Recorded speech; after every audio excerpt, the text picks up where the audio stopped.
you all for being here today and for joining us for this conversation as a repeat of a topic that we talked about in one of our recent Q&As, which is the state of the pet dog industry and human legs as it relates to such. So both the legs of the professionals and the legs of our clients, and of course the general public affected by those things.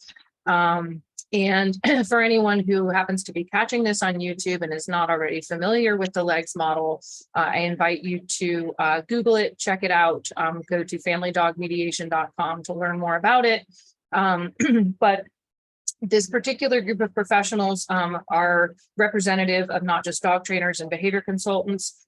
This course and this community is for anyone working in the pet dog industry. So we have groomers, breeders, daycare operators, dog walkers, enthusiasts, shelter employees and volunteers, people in the mental health fields who we'll be featuring some of today, who just happen to really be devoted to dogs and love dogs and consider that a big part of their life that they're trying to grow and develop as well.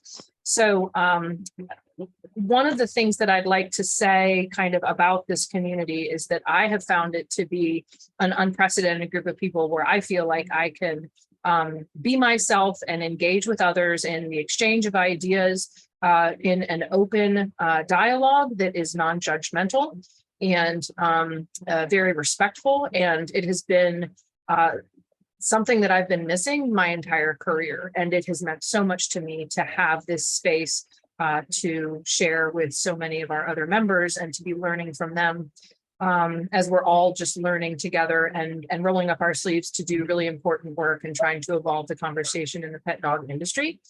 So so grateful for all of you. I see a bunch of familiar names here who were also at our last discussion. This was inspired by some recent kerfuffle in the pet dog industry and frankly, some quite nasty human behavior towards other humans in the industry. And it really just sparked what turned out to be an incredible, again, conversation that we had before, but that was in our private group, so we couldn't share it. And so we decided to repeat the conversation, or at least invite others to join it again so that we could try to share this with the wider pet dog industry and then the general public. Anyone who wants to get us started, please feel free. I will invite Marlene if she's willing to. Marlene is one of our mental health practitioners who's in our group. And she started us off last time with some really poignant points that she wanted to make about there's some differences that are exclusive to kind of the pet dog world as it relates to some other professions and where that might get us in trouble. So Marlene, would you like to get us started? Yeah, absolutely, I can.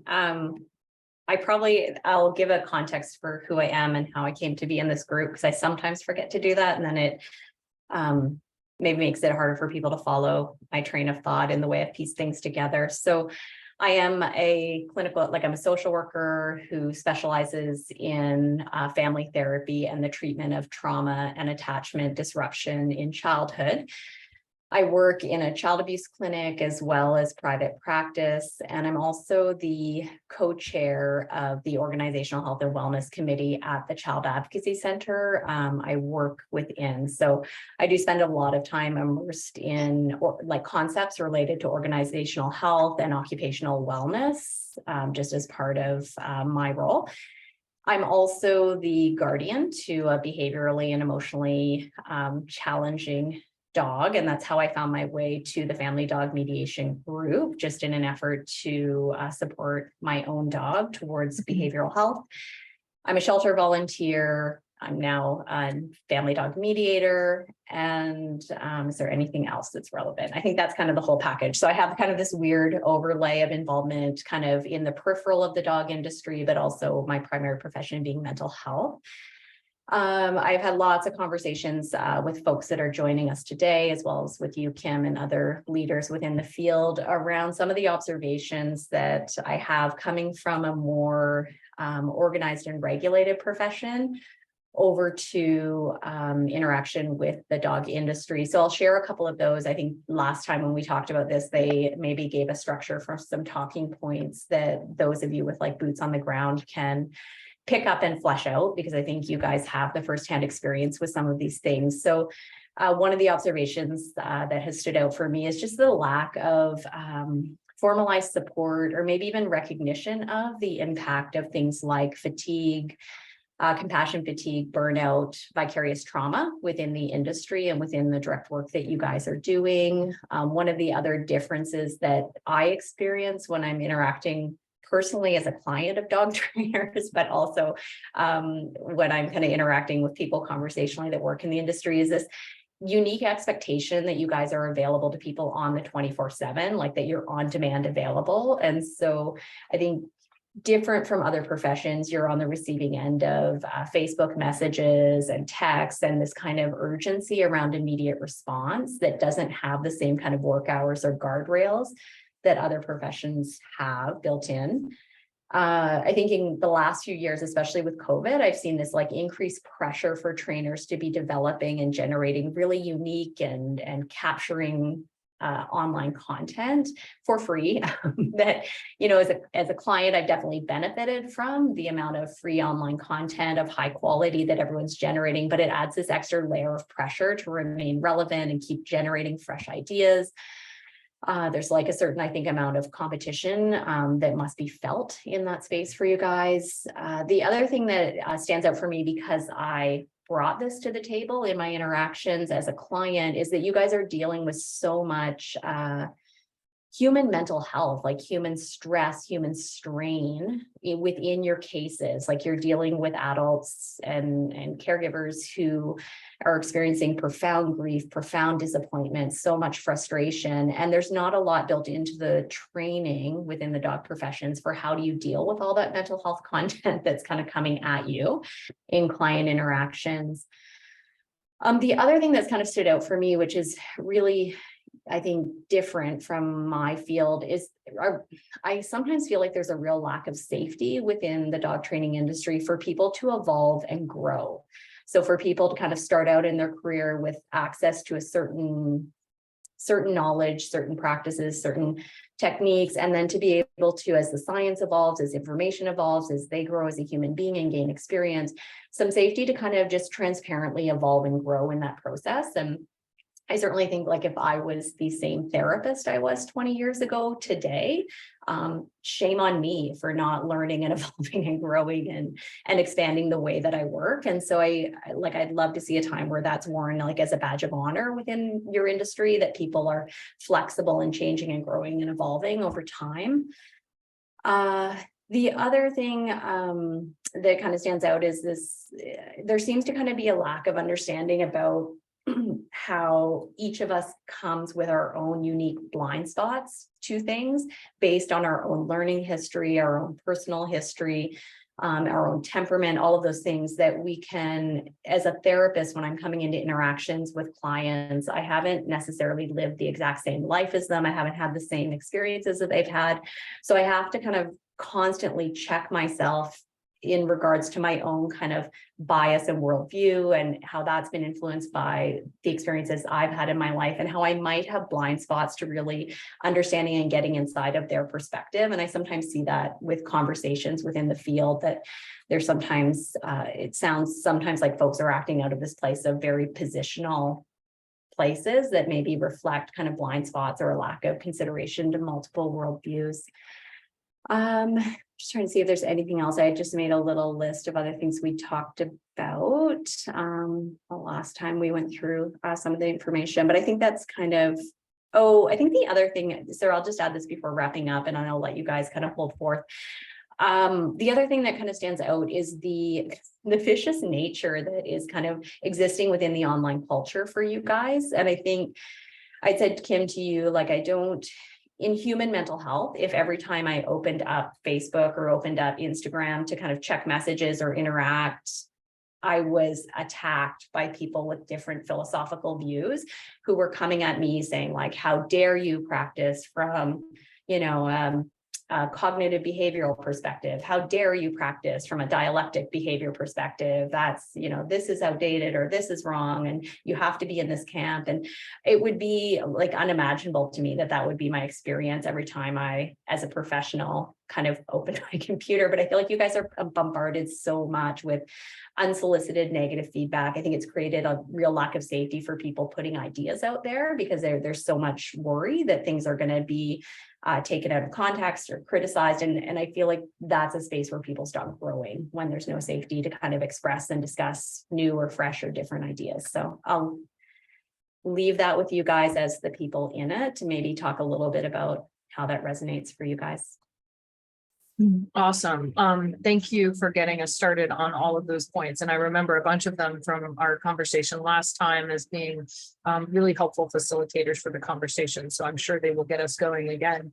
And just to kind of, play off of that, one of the things that, I thought about coming into these conversations with others in the industry in the aftermath of, myself and some of my closest colleagues being targeted in that vicious nature, as you described, is, one is that there's this irony at play in that people are arguing about the best, most effective, most kind, most welfare-centric kind of way to help dogs and families. And there's a lot of judgment from camps, from sides, that the other side isn't doing that and that they're failing and hurting dogs. And both sides tend to feel that way, and both tend to sit in judgment of those differences of the other. And it really got me thinking about how, in theory, we get so good at trying to understand what's really going on for the legs of the dogs that we're working with. That's definitely what this whole course and community is about. And I think the industry is increasingly moving in that direction. Where we take into consideration everything you mentioned, like the person's different learning history, their background, what environment they grew up in, what are their points of reference, what are things that have worked for them that might be different from things that have worked for us. Are there other individual unique conditions for them that are going on that we're not aware of, whether those are medical issues or some type of disability or some just maybe difference, developmentally or neurologically. There's so many various factors that we should be taking into consideration with dogs, and that we also then need to be taking into consideration when it comes to working with other people, because it's really easy to sit outside of someone who's different than we are and to judge what they're doing without having an appreciation for what their full experience has been and why they are approaching life and their work the way that they have chosen to do so. And so I think for me, that getting outside of judgment, it was part of my evolution. You talk about looking back 5 years ago and hoping we can say, oh yeah, I've grown. I can look back 5 years ago and say, I had chosen to be ideologically positioned and contrary and negative towards some people who did some things differently than I did, not directly, in my own attitude, in my own, mind. I didn't take any action on it, but it wasn't helpful. It wasn't helpful for me to feel that way. And I think what happened is I was able to get out of that ideological position enough by simply applying the science of L.E.G.S that we're using for dogs to people and really recognizing the range of all of that diversity for what it is and getting outside of my own biases and judgment. And, I think we have to own that stuff. And we also have to realize that people want to feel validated. They want to feel like they belong. They're going to be affected by likes and clicks and shares, and all of that can create this kind of us versus them environment, especially in social media, that can just basically pour gasoline on the dumpster fires that are already occurring, in humanity in the 21st century, because people are feeling isolated. And so kind of clicking up with people that do things like I do, and then, sitting in judgment as we bond closer together against them, whoever they are, is a phenomenon that I think is happening across, social media and the internet in general. And I do think that some of the stuff you mentioned, as far as the lack of those safeties and provisions and professionalism in the dog world, have just added some insult to injury to that. There's not kind of a course of study, an agreed to course of study and set of curriculum that people can all agree on. There's no sense of kind of awareness for what are our needs as humans and as providers, and the compassion fatigue that we get, the emotional burnout that we experience, the fact that most people in the dog industry are wearing 10 hats and doing all the jobs for their company all on their own, burning the candle at both ends. So for me, when I can stop and I can take inventory for myself of the things that might be going on for me, and I can realize each person out there is dealing with their own host of those things, probably burnout, probably burning the candle at both ends too, then it makes those things a little bit easier for me to appreciate that there could be those differences and that we're all struggling to kind of bring our best selves to the conversation. So, I think, everything you're saying is so inspiring. And I hope that this group continues to move in that direction of professionalizing the field and bringing the same compassion that we're aiming to give dogs to each other as well. So, Vivian? So I don't know what to say after Marlene and Kim. But I just wanted to introduce myself a little bit, just because Kim asked me to be here. So along with Marlene and with Kat, because all of us are came to L.E.G.S with a focus on humans in one way or another.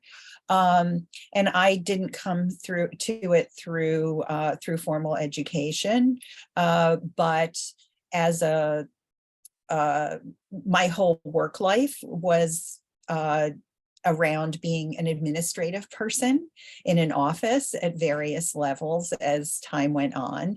And, I was the one to kind of take care of everybody's psyches and make sure that, people who were getting on each other's nerves got, there were ways to work through that kind of stuff, so that when I became a dog trainer almost 20 years ago, even though I thought I was doing it for the dogs, I very much had sort of the humans in mind, and the understanding that if we couldn't change how humans were thinking about things or perceiving things, then we couldn't really help their dogs in that format.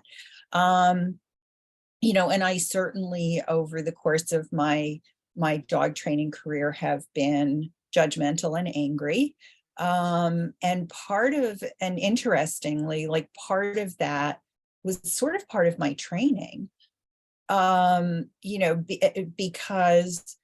because our training is kind of infused with what I am teaching you is absolutely the right way, and there isn't another way. And if you see another way, you have to reject it before you even look at it to see, are there some kernels of things in there that might or might not be helpful? But if we don't look and we don't discuss, we're just never going to know, and we're going to close down our windows.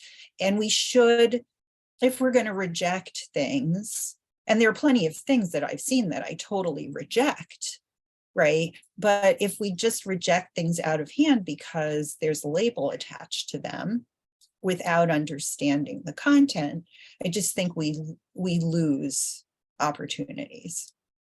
And sometimes one of the things that I've wondered about also is, in this process of rejecting, are there also some kernels of fear that if we learned about that thing, would we want to try it?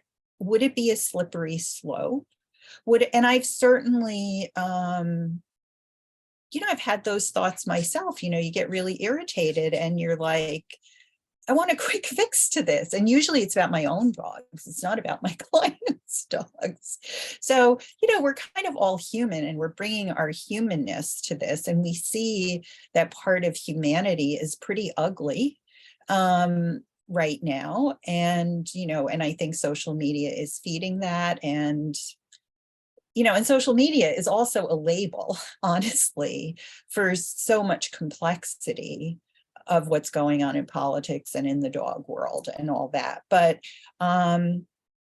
I just want to also echo things about this community, which is that even though I had lots of dog trainer friends, I didn't really have a community like this one.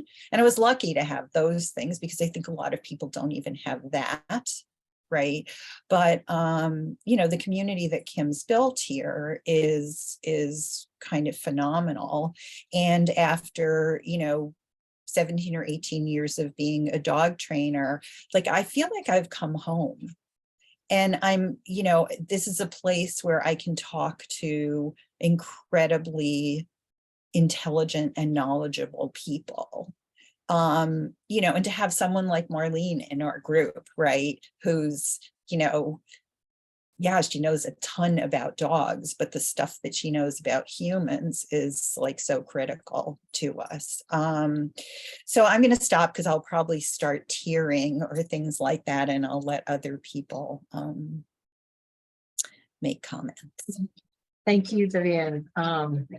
And, you talk about the fear of trying things. I think that's a nail on the head that people don't want to talk about. That's a big factor for a lot of people, because I think that we're scared of the unknown, and we get used to doing things the way that we're doing them, and we just get in fluent habits. And then we have put that out there too with clients and the community and with ourselves. There's a lot of branding ourselves for the style and tools and approach in terms of, the internet and our marketing materials, et cetera. And so we've created this very kind of, pigeonhole yourself, pick your camp, pick your school.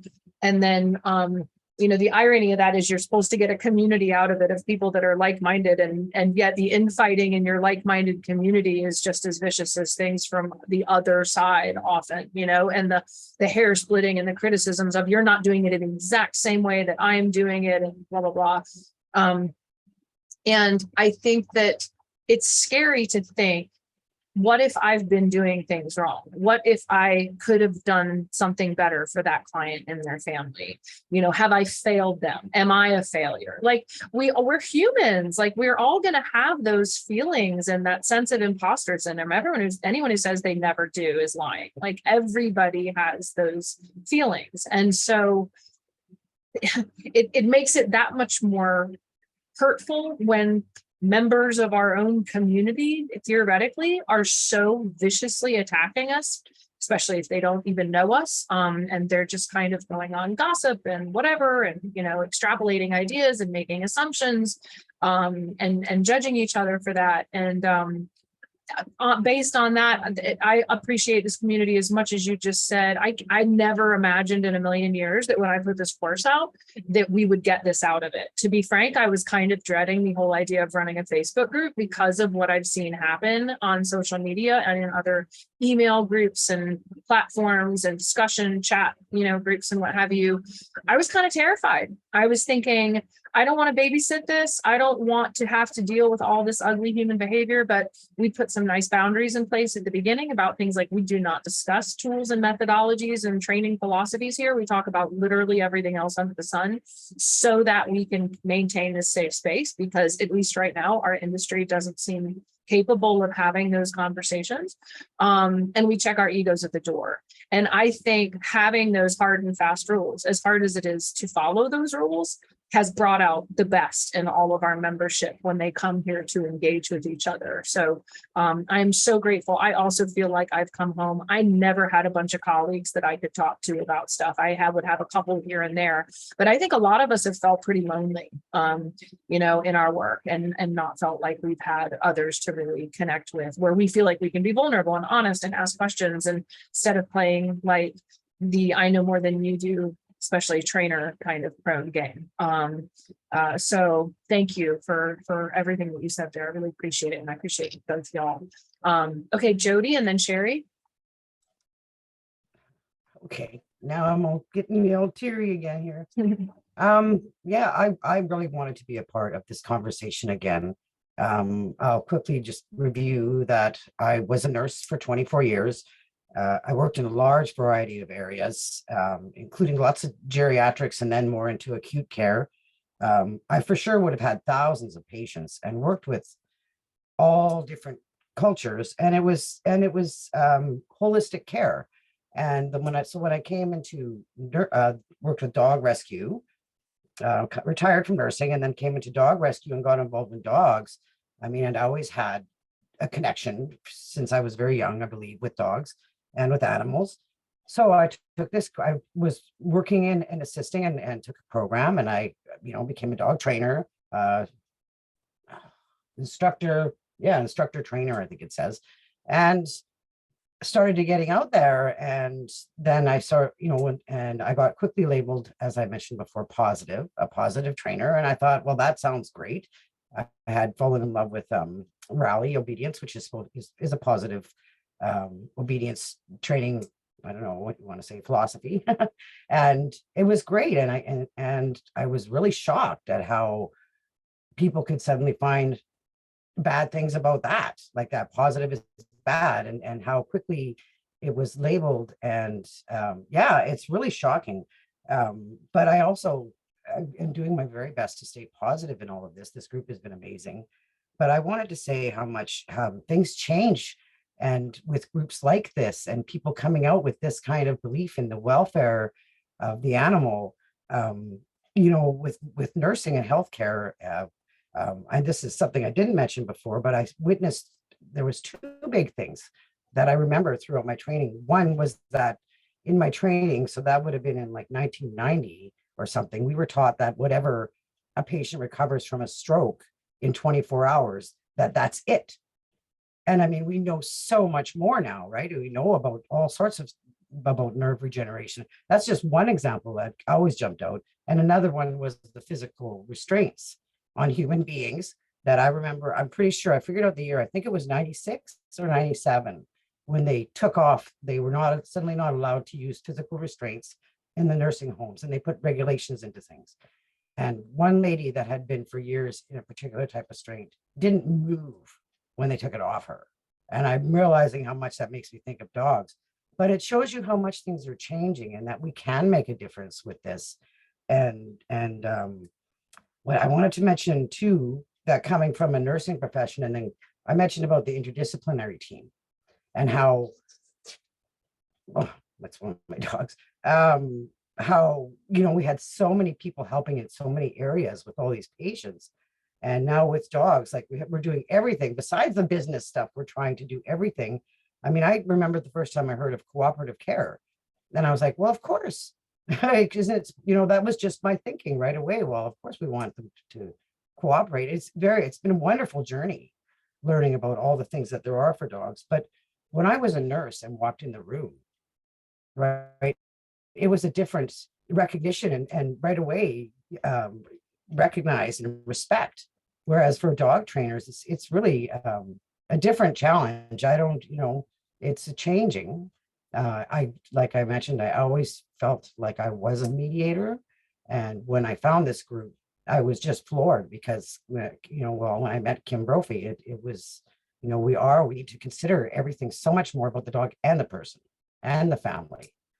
And I think that some of it's for the fear of the unknown, when people don't know and don't understand what they've, like you say, they've always done the same thing. But I always believe there's lots of ways to do things. There's not just one. And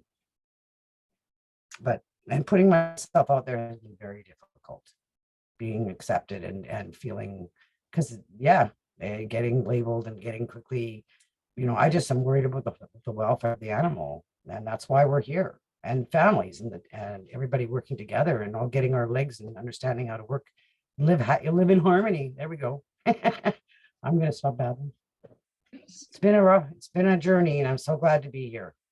Well, thank you for sharing your journey with us, Jody. And I think so many of us really echo that. And there was a couple of things you said that, were really kind of stuck out for me. I mean, one, that we're all like trying to evolve together, right? Like, and thinking about nursing and how it was 5 years ago, 10 years ago. I mean, take any field and look back 5 years, 10 years, 15, 20 years. Of course, it's different. And of course, there's improvements and developments, and we change. And, it's never the same as it was. And in a way, it's like, I don't know why, and I don't even know how specific it is to the dog industry, or whether a lot of other industries are experiencing this right now. And maybe it's more reflective of like what's going on in the world.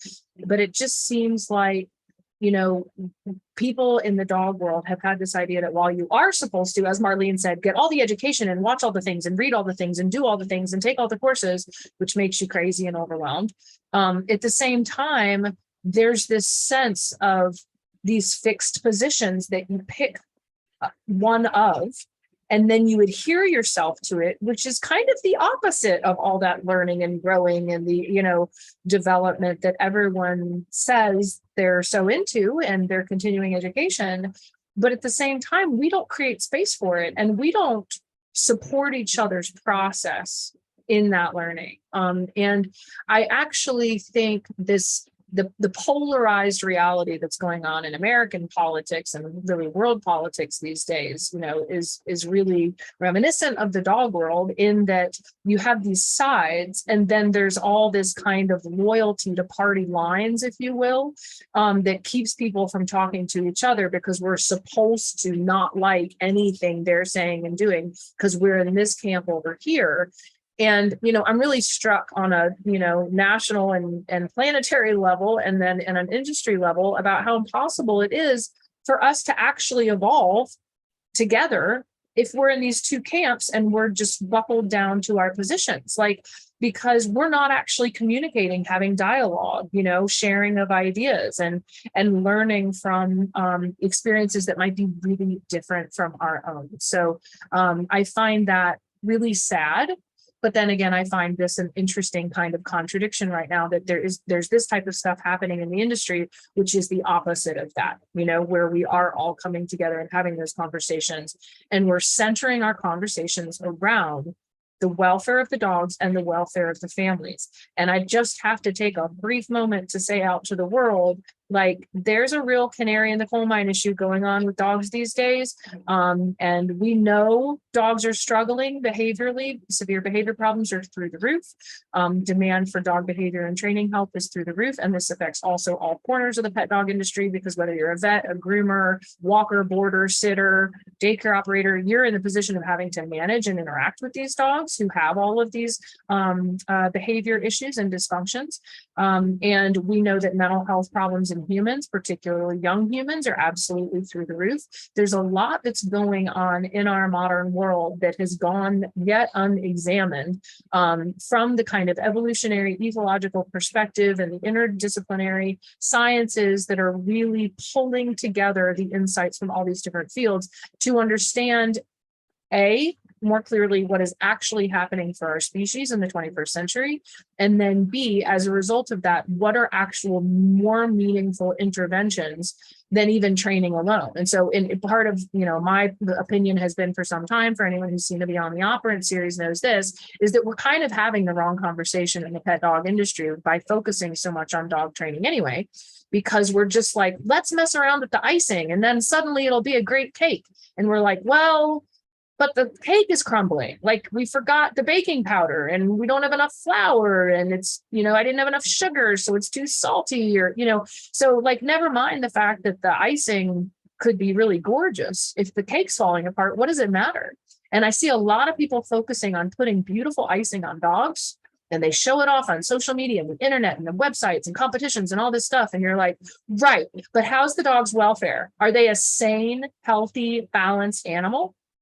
And how about the people's welfare? Are they sane, healthy, and balanced? You know, actually, John and I were talking the other day, and he used the term like performance, right? That like one of us did. We were talking about that concept of it being a performance, when you can get a dog to do stuff and you can record it, you can win ribbons, you can impress neighbors as you walk down the street. And that can look like a really good dog that's sane and behaving right. And they may have really horrible mental health problems and behavioral health problems, emotional health problems, just like us. We can perform, we can put on a face, we can get it together and put on the nice outfit and, you know, the fancy shoes and all that, and go to work and keep it all together. And then maybe we come home at the end of the day and completely fall apart, because there's a lot more going on than what just meets the eye. So I love the fact that in this group, we are really digging beneath that surface, and we're getting to the deeper questions that can hopefully help our entire industry. And no matter how someone decides to work with dogs, and no matter what capacity they work with them in, these are questions and conversations that we need to be taken into consideration. So thank you for all that, Jody. Some great stuff there too. Sherry?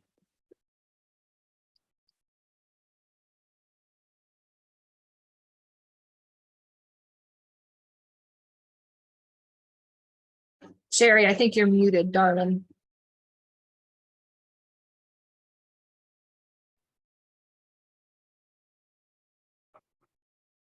Hi, everyone. There's not much to say on top of what Kim and Marlene said so beautifully and so eloquently. Only that for myself, I also came in like Jody from the medical field, and also from many, many years of doing rescue work. And I met Kim before she was formally had made the L.E.G.S course, and I had met her through another course. And when I did some work with her online, I was blown away. Like we're all talking about this being a safe place. And the first time I did some work with her online, I just felt like she kind of reinforced everything that I was talking about with dogs. She kind of said, yeah, well, you're kind of right. Yeah, that makes sense. That's what we're talking about. And so that kind of expands on for me, what we're talking about and what's going on in this industry, and just kind of what the ladies are talking about. And for me, what comes into play for me is I'm also, and I have no problem saying this, is I'm 24 years clean and sober. So I came into this industry knowing already about compassion for animals and compassion for people, and knowing that coming into this, that learning about not only going into someone's home and not only the dog, but the people, if we were working to kind of make a harmony with dogs in the home, we had to make that harmony with people also. And, I've been thinking so much, and we were talking about this yesterday, about how it's so critical to do that when you go into someone's home. And you mentioned that conversation you and John were having, and I see this all the time. I, do mostly behavior cases, and so many times I go into a home and the dog is already, early adults, and people say to me, this dog has great obedience training, but emotionally the dog is just falling apart. And I really, this group, and I always had the skills, right? Because I have recovery in my life. I have all these great things in my life. So I had the skills to talk to people, and I knew what to say. But I think that all of you, right, really helped me build up the courage, right, to be able to talk to people and start that conversation of how we need to deal with welfare of dogs. And that builds into me the bigger conversation of what's going now in the industry. And, Vivian said it in the beginning, and you guys were talking about compassion for people and the understanding of other people. And I think in this whole initial meltdown, I feel like, Kim, what you were just talking about with the politics, and I do this, in all parts of my life. I really kind of step back as an observer, because some of this, I think I've just been so shocked in the past few years by human behavior.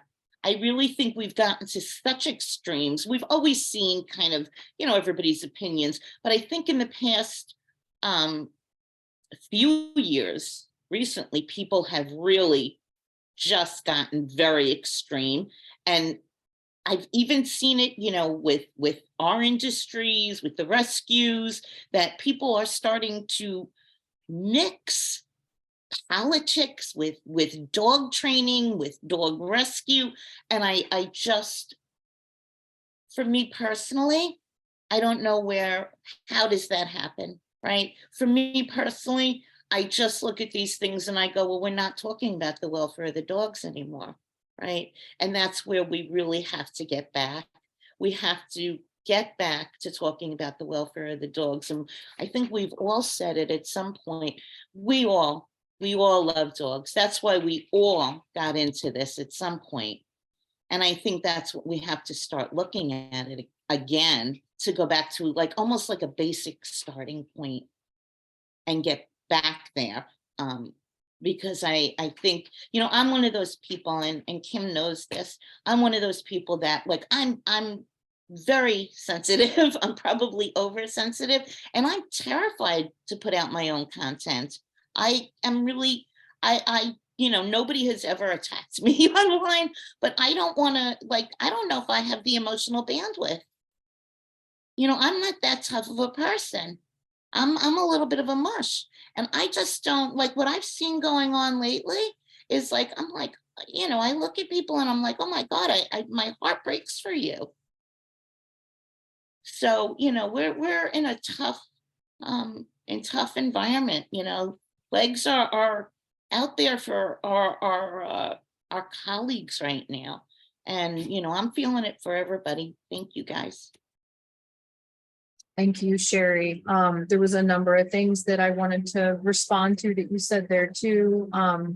One note about having the shift in perspective and the confidence to go into clients' homes and actually be talking about welfare, be talking about their welfare, be talking about the dog's welfare, and move past the kind of script that we've all been given, at least in the dog training and behavior part of the pet dog field, of you're a dog trainer, your job is to come in here, receive the list of goals and complaints, and modify and mold the dog to fit the person's expectations. And like, nobody's really called bullshit on that, right? And that needs to be called out as like, is that reasonable? Especially as we keep making more and more withdrawals from the dog's bank accounts and less deposits. Accidentally, because our world has changed so much. And so all of the conditions of like exclusive captivity that were not the case just a couple decades ago, those things really have made a difference for dogs. And we have taken so much, and so many, most even of the behavior problems that dogs are having are natural behaviors that either nature or humans intentionally developed them for and bred into them over the years selectively, or maladaptive reflections of compromised welfare. So whether they have like, you know, possibly some type of anxiety or aggression or neurotic stereotypical behavior that's representative of a kind of zoochosis that's going on for them as an animal who's living in captivity and unable to meet their own behavioral needs, or whether it's simply the stuff we bred into them for hundreds and thousands of years that we've suddenly decided we don't want anymore because we don't have an application for it in the modern world. Like, that's really unfair. And we don't take stock of that fully as an industry yet, as a shared understanding. That's not an opinion. I mean, that's facts. Like, that's just the reality of what's happened. That's the historical timeline and development of what's happened for dogs. And so if we don't start there and we just go in and we're like, right, what do you want it to do and not to do? I'm your person. I can get the dog to do all the things and stop doing all the things. And then we're competing each other about who's best at that. Like, it's really weird when you put it through a filter and you realize that like we've all been kind of headed in the wrong direction. Like, we've had the wrong goal. And then we're fighting endlessly about how to get there, when instead the entire industry could rally around the appreciation, recognition, understanding of what's really going on. And I think if we all agree that meeting that welfare, those needs is first, then a lot of other pieces will gradually fall into place, because then the goal is that shared understanding, that shared appreciation. So I really appreciated that. And also the fact that too, a lot of the ugly human behavior that you were talking about, Sherry, that's going on these days, I think human beings are suffering the same kinds of consequences to their mental and emotional and behavioral health that dogs are, because we were outside almost all the time until the last century. We were a lot more active until the last couple decades.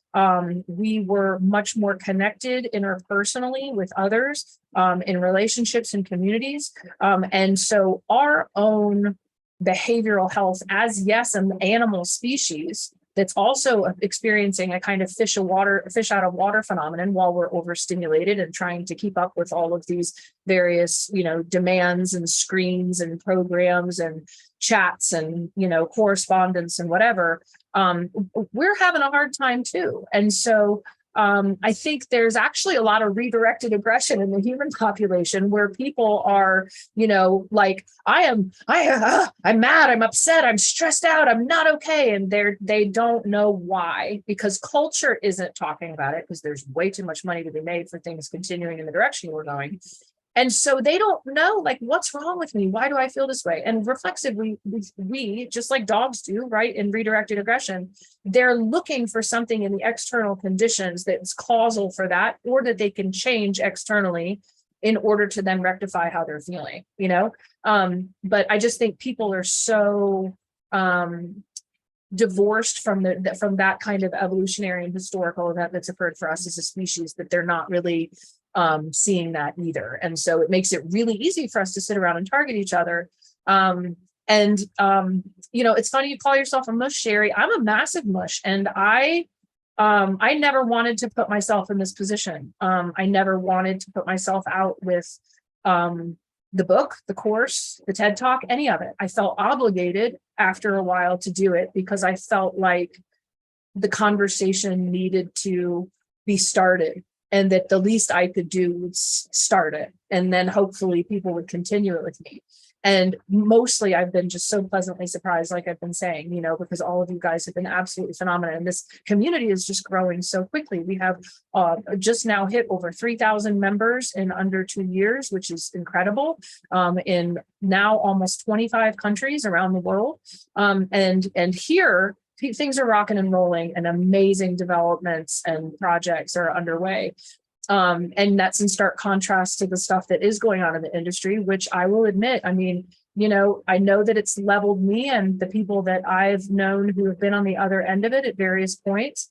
And there's a part of me in that moment, I won't speak for others, that really thought hard about, do I want to do this? Or do I want to go hide under a rock somewhere and stop putting myself out there? It's kind of like you feel like you're the definition of insanity after a while. Like, I'm getting so heavily punished.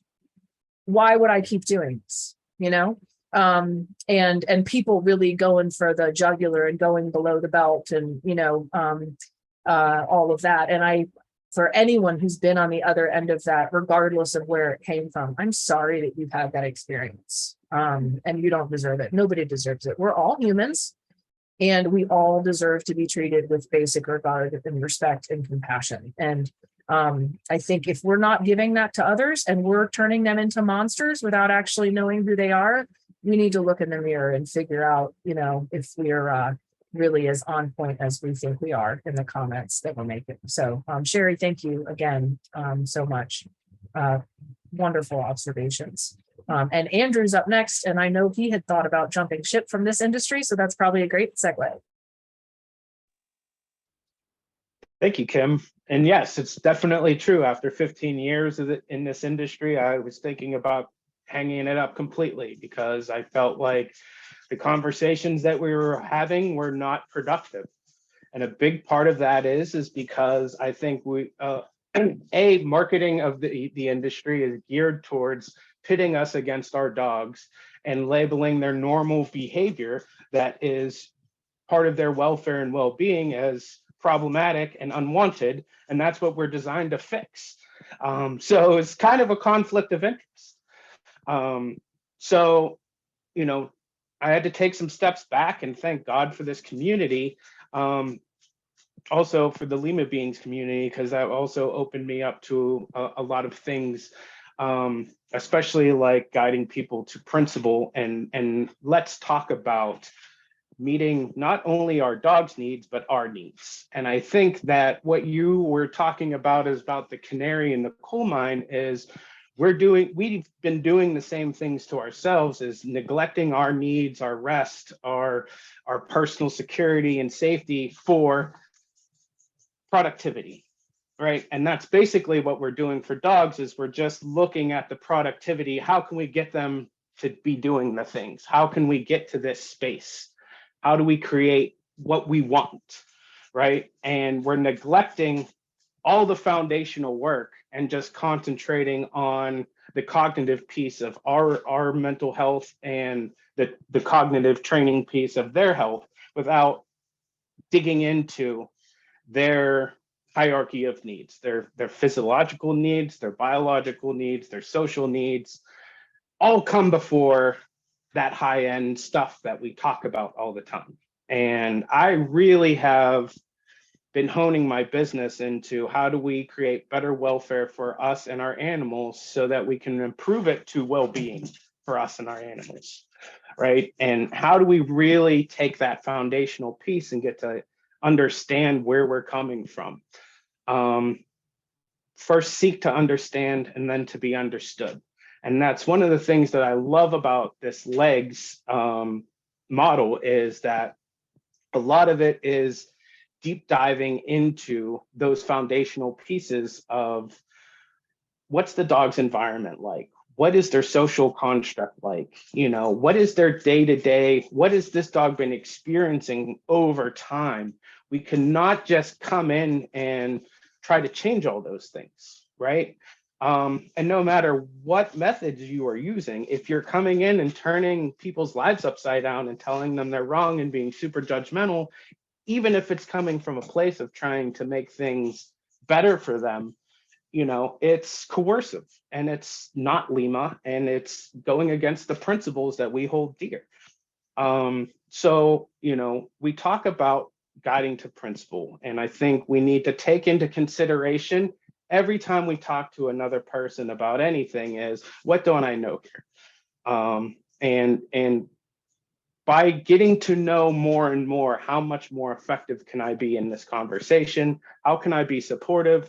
How can I hear you and see you and not and continue to let you feel safe and secure? Because that's, again, down in that needs category, down in the physiological and the mental health piece is safety and security, right? And when we don't have those things, we flail. And like, that's, I think, the reflection that we're seeing is so many people don't have the security, and why we're holding on to our camps is because it's our belonging, right? And then we get tied to our camps because we don't want to get ostracized by going against the camp. So, you know, it's part of the security piece, and it takes practice and understanding and time to develop the right kind, and it's affordance, is to grow to a place where you can recognize that almost no things are inherently good or bad. It's all about what are the payoffs and what are the prices of bringing this into effect with the beings involved. And can we look at it that way? Is everything has some value to it in some aspects. Other things maybe have more value and less sacrifice, than some things may have a small benefit and a greater sacrifice. And I think part of our clarity is really just honing in on how do we create environmental safety for conversation, for us to thrive and move from survival of this world to thriving in this world, and moving from our welfare issues to our well-being issues, and really getting that. I think it will overarchingly let us all live better lives and create a lot more harmonious peace in the world, because we can let go of all these things that aren't serving us. Like, and that's really what it is coming to the realization is that the world is what you make of it, and people's legs are their beliefs and their experiences, and they're all unique. But we can all agree that they all follow the same structure. We all need food, clothing, shelter. That looks different for everyone in every environment, but we all need those things. We all need belonging. We all need to feel safe. We all need those things. Needs don't change, how they look do. And if we can talk about how we go from building our needs and building that foundational strength into potential, and our potential unleashed in the world, that's how we're going to move forward. And I think you have started a stone in an avalanche, and I'm happy to be on the ride with you. So that's my 2 cents. Awesome, Andrew. I wrote a small essay over here taking notes on things I wanted to say to respond to all that. But you know, I think the fact that we are scripted into that, like we're dog trainers, right? So we're here to modify behavior. I think that deserves some pause in our consideration. Be like, okay, so then what fundamental assumptions might we be making as professionals when we go into a situation? I mean, first of all, as you say, we've tended to historically just focus on that L piece of the legs, the learning out of the learning environment, genetics and self. And we kind of say, oh, okay, all dogs are individuals. Yeah, they're all individuals. But we kind of proceed as if it's all their individuals despite their legs, not because of them. And everyone is an individual because they're in an individual recipe of those factors. And there's no 2 recipes that are the same. And for that matter, all of our recipes are evolving and changing over the course of our life. And so are dogs. So it's like the recipe you have right now, you know, with the 7-month-old monk livestock guardian is not going to be the same as it is when he's 3, if I had to wager. He might stay like this and he might very well not and become, you know, a little bit less pro-social and things like that, because developmentally that would make sense. That's just one example of an S factor, a self factor that could be something that could constantly be changing. But as you say, when we don't take those things into account for the dog and we don't take those things into account for each other, we're going to get it wrong. We can pretend we're getting it right, and you can do stuff. You can do lots of stuff that is really impressive to other people and make all this change and have people leave you 5-star reviews because you're doing so much stuff. But did you really make a difference in that animal's welfare, in the family's welfare? Did you actually create a better quality of life, a life worth living for them so that they're thriving, not just surviving, to your point? And one of the things that I think really just needs to be said, and this is a good place to say it, is that anyone who trains and works with dogs and modifies behavior, what you do, regardless of the tools and techniques that you're using, is invasive and it's manipulative. It just is. By its nature of what it is, you are going in with your idea of what you think is best. And I'm not saying it's wrong, but I'm just saying, own the fact that it's your concept of what is best for that individual, and that then you engage in a process with all of the profound power that human beings have acquired about modifying the behavior, the thoughts, and the emotions of others. Hello, marketing industry, right? And we've applied the science of learning so effectively to other organisms that we are able to get people and animals to do all kinds of things because conditioning works. But should we, right? Whether or not to pick up that tool and use it, whatever that tool is. And frankly, to me, you should be asking yourself that question if you've got a clicker in your hand or a remote control, because you are powerful with that in your hand. And I was thinking the other day about social media. This is such a good example. So we tend to say, well, how do we know we're training right? Because the dog is, voluntarily and enthusiastically participating. They're engaged. They're happy. They want to do it again. That's how you know you're doing it right. Is it? So does that mean the dog has better welfare? So me, any one of us, social media. How many of us find ourselves engaging in social media when we don't actually want to for our life? Like, we know it's not what's best for us. We know it's not putting deposits in our welfare account, our quality of life, our relationship accounts, making us feel more stable and safe and secure, and yet, like a train wreck that we can't look away from, we keep going back to it. Why? Because it is so well designed to train us to keep coming back for more. And I do that voluntarily. But that and my welfare, my mental, psychological, behavioral health are not the same thing. That's a modification of my behavior. So I think we really need to step back and even say, when we're assessing and judging dog body language and behavior, to decide, because we do, everyone watches each other's videos online, right? And then they're judging the daylights out of the trainer for all the body language. I want to challenge you to think that even if the body language looks, hunky-dory and happy and jolly, it might still not be in the dog's best interest, whatever that training and behavior modification process is. And so this is why we need humility, guys, is because how are we going to get to the heart of this and really find out the truth if we're not willing to say this stuff out loud? Like, then we're just pretending, right? We're just kind of going through the motions and like, I don't really want to think about all that stuff. It's too deep. Call it philosophical. You can call it philosophical if you want. This is practical stuff. This is real stuff that would be happening for any organism that finds themselves in a learning position. So, Andrew, thank you for lighting a bunch more matches under me. That was fabulous. Kat and John and Lisa. And we'll go All a few right. order. Okay. I've got just a few things to kind of throw into the mix here. It's kind of hard to follow. Everybody's brought such incredible points kind of to the community here today. And I'm also really grateful for this community. I love what, I can't remember if it was Vivian or Sherry said that they feel like they've kind of come home to this community. So, so I kind of wanted to start with that.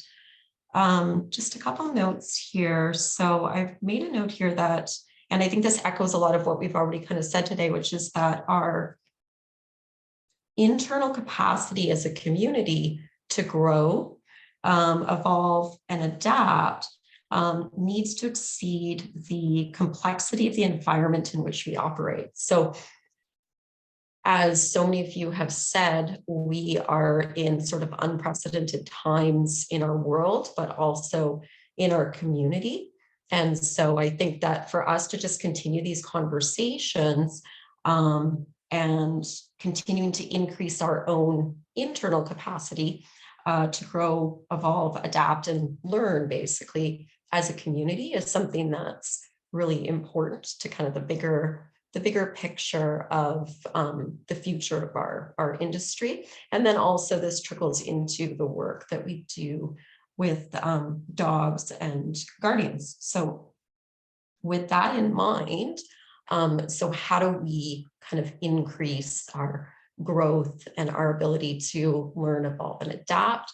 I think, and a lot of you have sort of echoed this today, is that we need to first and foremost be sort of like a vision forward community. So in other words, our vision versus our identity, our group identity, should be sort of at the forefront. So, and so many of you have said that in different ways, you know, I loved what I think Sherry had said, you know, compassion for animals and humans. Kim, you've said a number of times, the welfare of the animals and people needs to come first. So I think if we continue to move forward towards that, ultimately because it's from that vision and that goal that that we're coming together, the meeting of minds, and the passion and the fire in us can be fueled from that.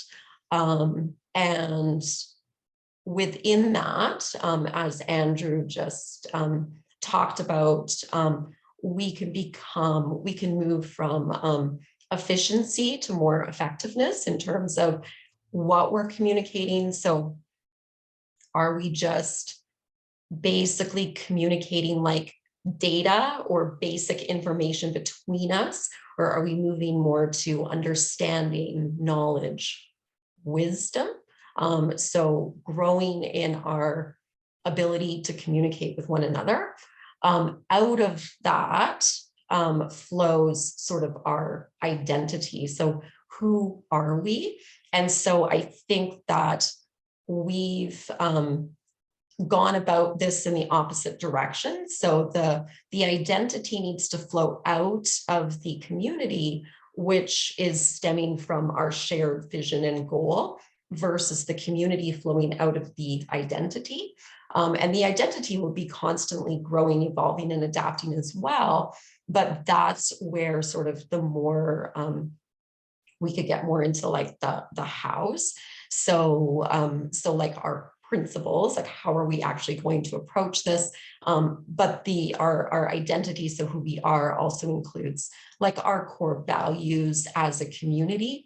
our beliefs as a community, our culture as a community, and then also our boundaries as a community. So what's internal to our community and what's external to our community, just in terms of kind of defining ourselves as a community and also as a profession. So I think, just to reiterate, it's really important that the vision is generating the community, and out of the community is flowing our identity. And from there, the more getting into like the hows versus, and so we want to start with the whys, which is of course familiar to us. And then from this is we're also going to see just a natural development of leadership. And so I think, you know, how this community has grown, and what you had said earlier, Kim, about how, you know, you didn't start out wanting to sort of put yourself in this position, but you felt compelled to do it because of your vision, right? Which has created this community. Out of that, we've got our identity. And then of course, you've sort of arisen as a leader in the community, as many of the others that are here today in this group and others in our community. The leadership actually forms out of, it emerges out of the vision. We don't start with leadership.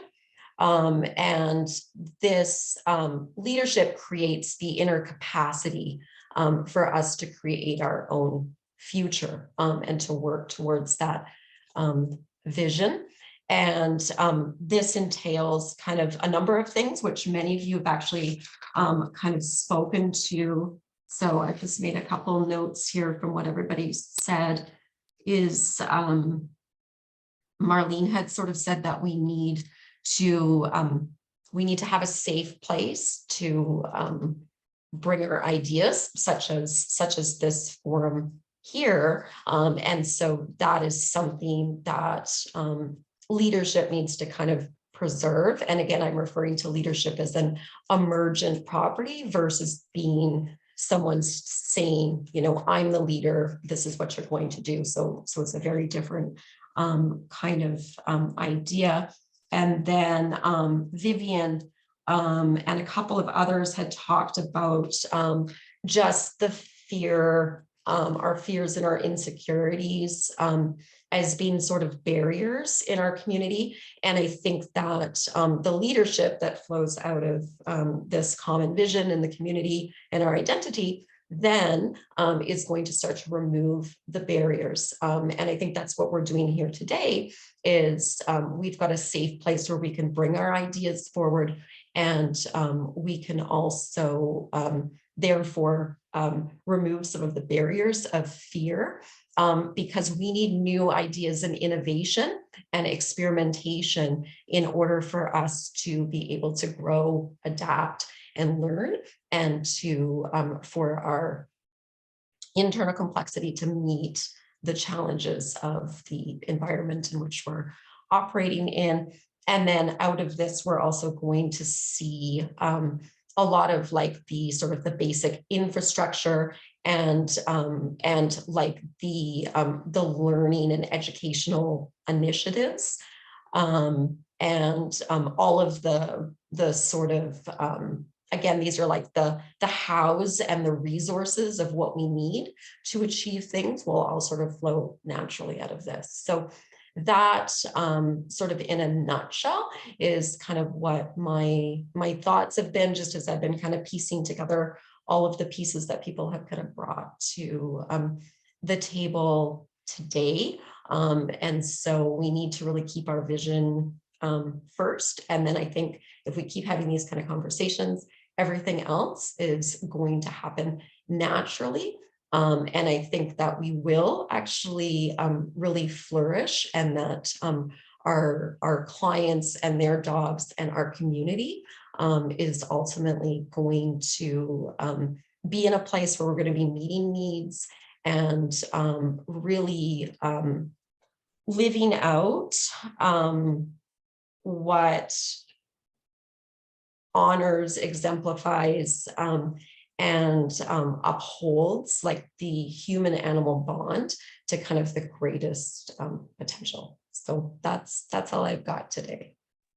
Well, now you all heard it here. Kat gave us the roadmap. So, it's so fun listening to you describe all of that, Kat, because you're giving language to some things that I've just had the experience of and observed. I mean, the way this community has had a life of its own has been emergent. It has been, it's actually kind of like how an animal social group, if you will, just kind of figures it out as they're going, because they have the same shared goals of surviving, right? And that, what are the pieces of that they need to successfully cooperate towards those ends together in order to meet those needs.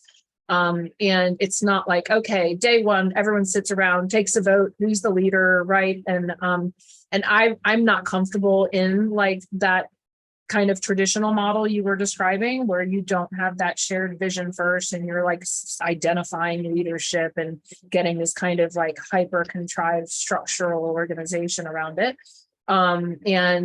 And I've felt like I've gone into this as a conversation starter and a tone setter. And I've been so amazed at just seeing the leadership rising on its own, emergent within this community, and people giving credit where credit is due for, wow, thanks for bringing that to the table. And wow, thanks for contributing that piece. And wow, your experience is so different from mine. I never thought about it that way. And, it is growing and developing in a safe space because of that shared vision. And I think, when I put it out there to the world, this whole course idea with welfare being centric instead of obedience or training centric, or just performance of our pet dogs in our lives, whatever that looks like, in whatever capacities, I thought there'd be a much smaller number of people who resonated with it and who connected with it.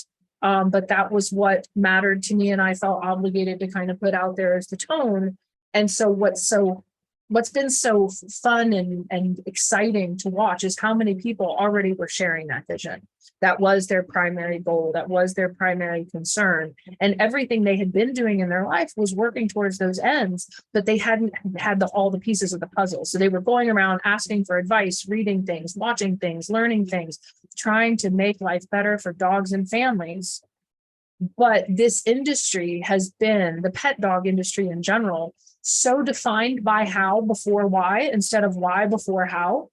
We just get to it. How are you going to cut that dog's hair? How are you going to teach that dog to walk on a leash?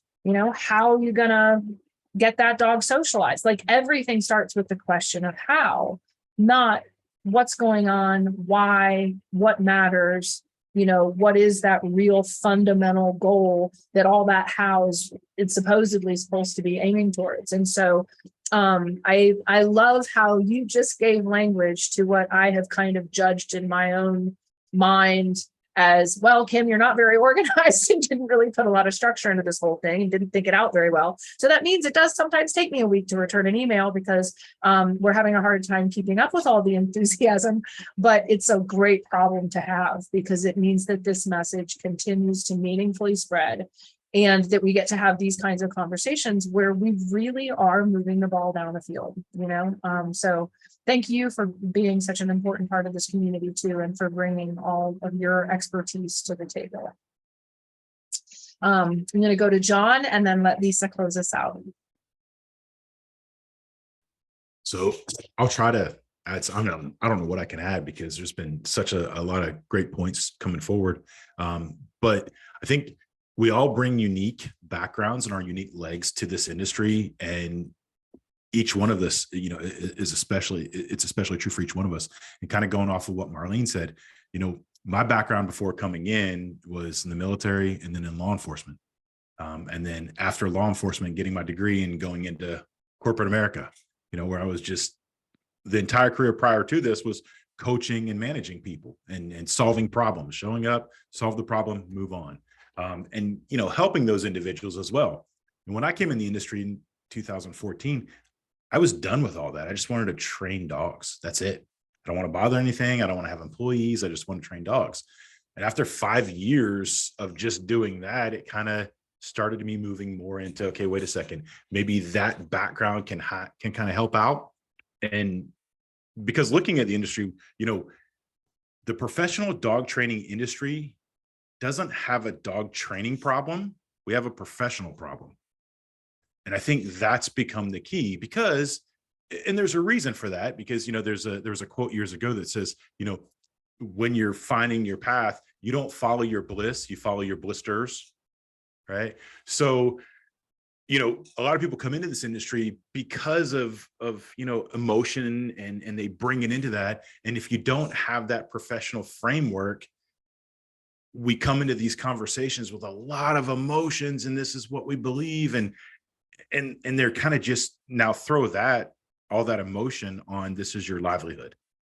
You know, this is what you do. And then tie into that, well, which camp are you in? You know, that sense of belonging.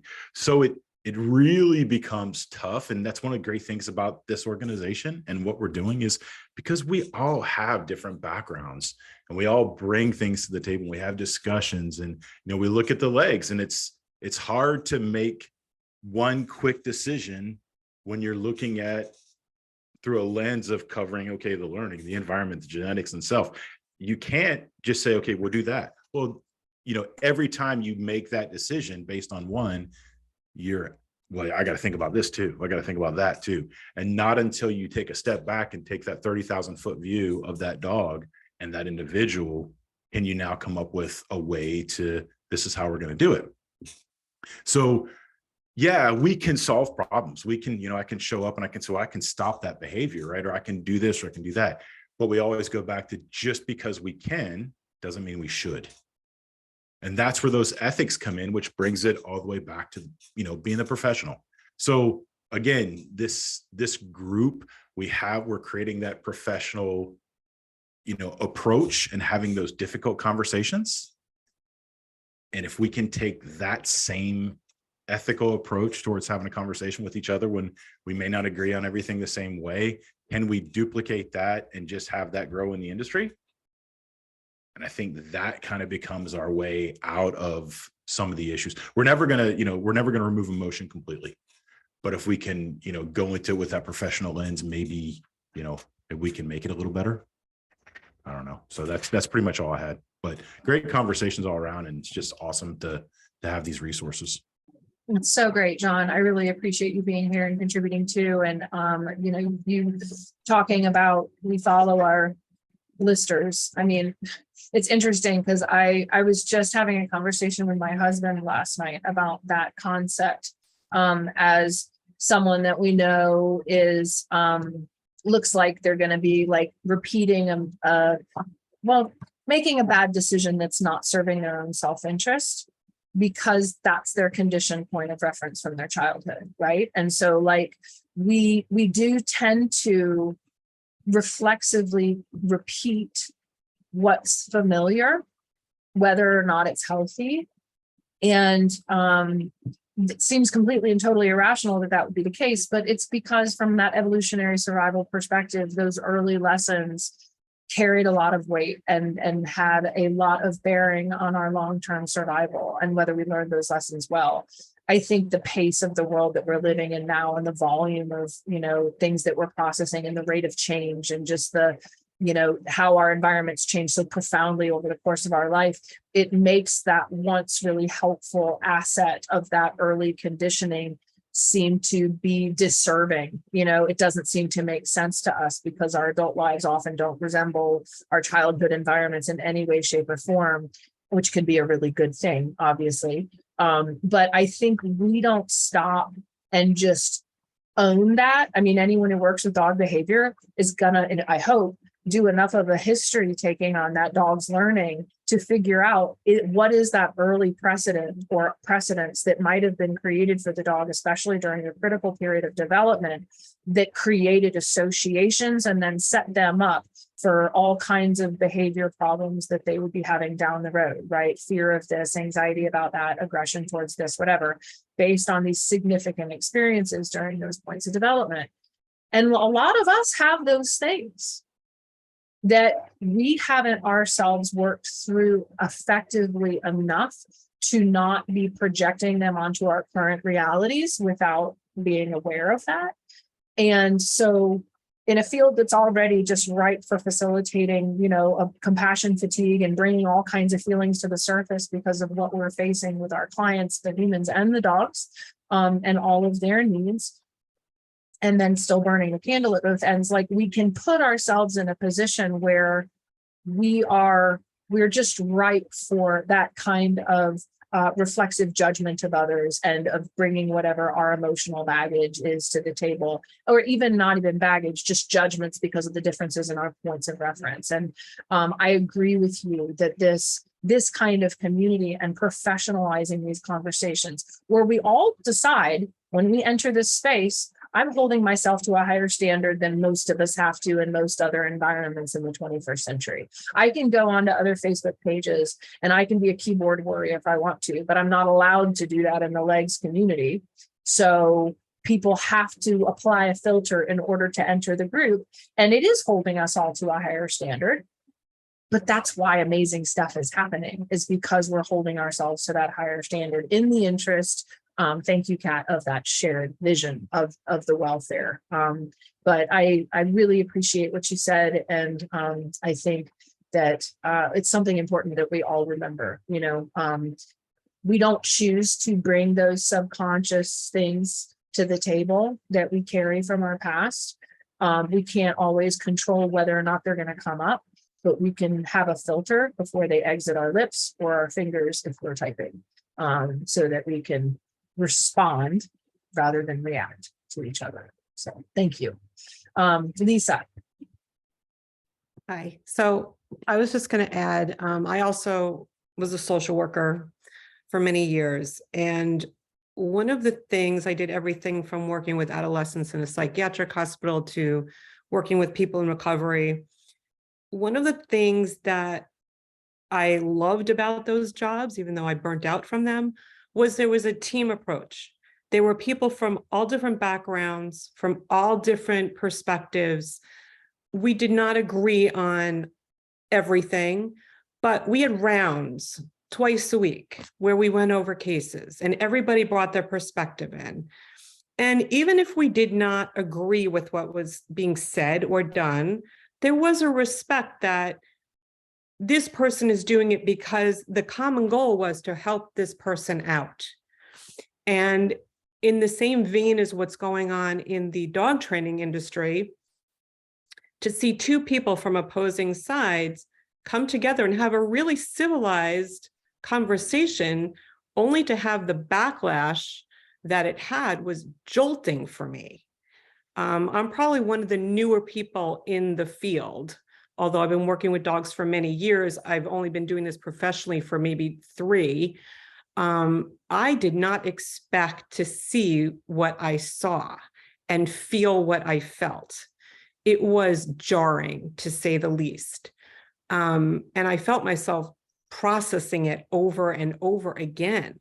This never would have happened, back in the day when I was working as a social worker. It wouldn't have been tolerated. It just wouldn't have happened. So to have a group like you've started where we can have these discussions without the fear of backlash is incredibly comforting. So I want to thank you for that, and for the group as a whole for being able to always bring new ideas. And I think even if you don't agree with everything that's being said, you can always learn from something. It's never bad to learn or to hear somebody else's opinion, even if it goes completely against what you truly believe. So I just wanted to sort of put my 2 cents in with that.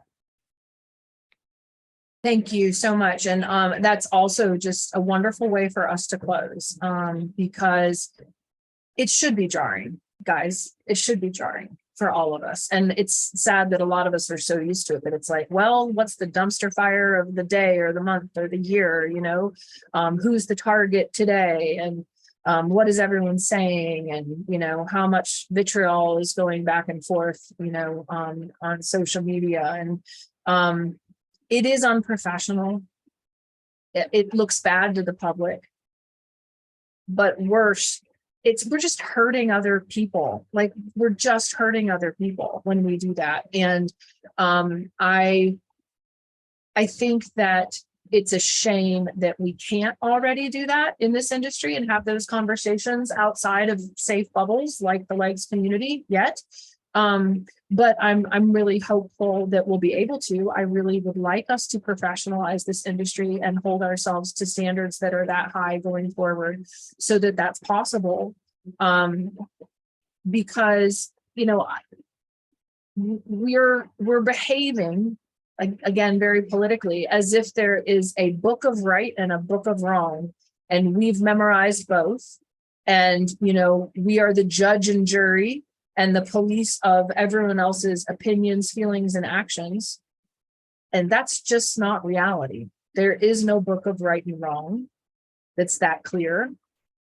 Everything's really complicated, and there's a lot of nuance. And that judgment that we bring by condemning someone for doing something differently, and then the more extreme version where they say, as you say, one thing that you don't agree with, even though you agreed with everything else, where people come to conversations or courses or, you know, posts looking for the one thing that they can make wrong about it, just to then cancel them, you know. I mean, I feel like that idea is what has just absolutely permeated our industry. All of this kind of infighting has been going on as long as I've been in the field, but it's really dovetailed with modern social media and society in a way that is so disturbing. And I want to take responsibility for my part of turning this ship. And you guys are all hands on deck turning the ship.